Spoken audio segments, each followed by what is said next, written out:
Okay, let's jump right in. We're doing a deep dive today into, well, kind of a career survival guide for teachers in Trinidad and Tobago. Specifically, we're looking at the changing rules and what it means if you don't have a university degree right now. There's a lot of confusion out there, misleading stuff. Our mission: to cut through that noise and show you the actual path to a stable teaching job in T&T today. Yeah, and it's a pretty big shift that's happening. It's fascinating, but also, probably frustrating for some, because these non-degree roles, they haven't just vanished overnight. But, and this is the key part, they are definitely being phased out. Yeah, Systematically, at least for prominent jobs in the public system. permanent jobs. It's not just like a minor policy tweak, it's structural. There's this big push to professionalize the whole teaching service. And that whole process gets complicated, doesn't it? Because you've got two different bodies involved. Exactly. You have the Ministry of Education, the MOE, doing the day-to-day policy and admin stuff.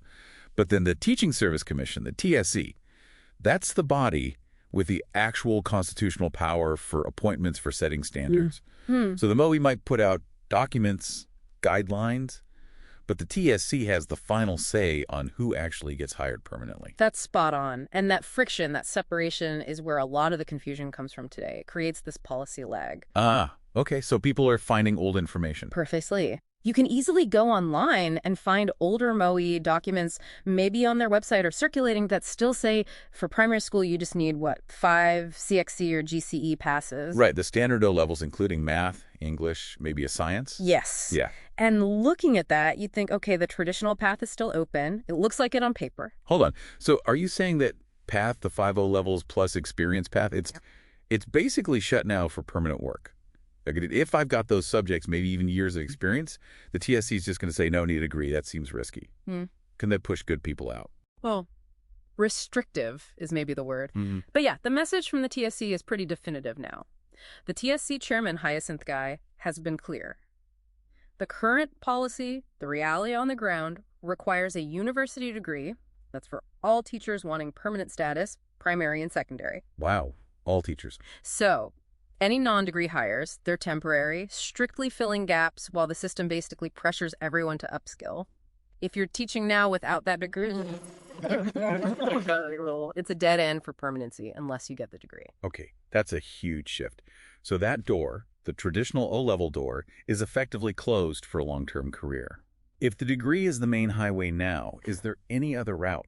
Any structured way around that 4-year degree track? There's one main formal alternative pathway, and it's one that specifically values a different kind of qualification. That's becoming a technical and vocational education instructor, a TVT instructor. Ah, TVET. Okay, this is really the only structured non-degree path that leads to a viable professional teaching career in the public system now. Interesting. And what does that TVET path actually require then? Is it easier?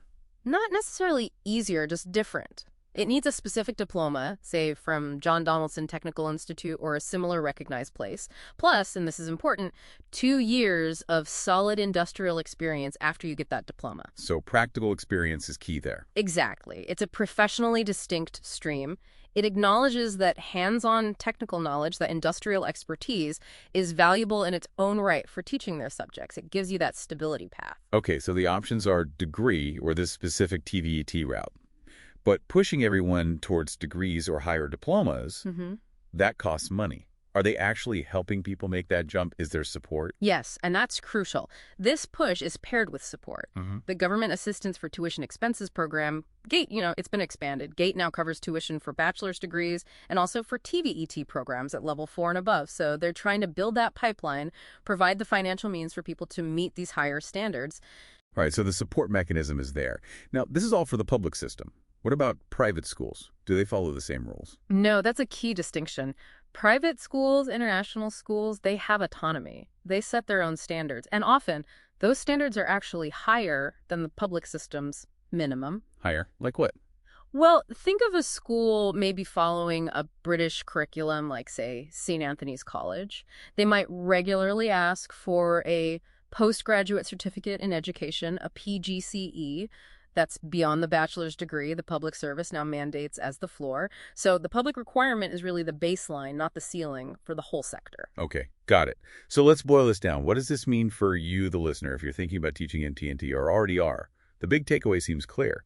That old path, Just using O-levels for a permanent primary job? That's closed. Done. Your strategic choices now are pretty much Yeah. pivot to that specialized TVET instructor field, you have the technical background, and get the diploma plus experience. Or use the support available like GATE and get that university degree sorted out quickly. Exactly. And this isn't just bureaucratic shuffling. It's really about changing the perception of teaching itself, defining it as a specialized academic profession, maybe on par with, say, law or engineering in terms of entry requirements. Mm.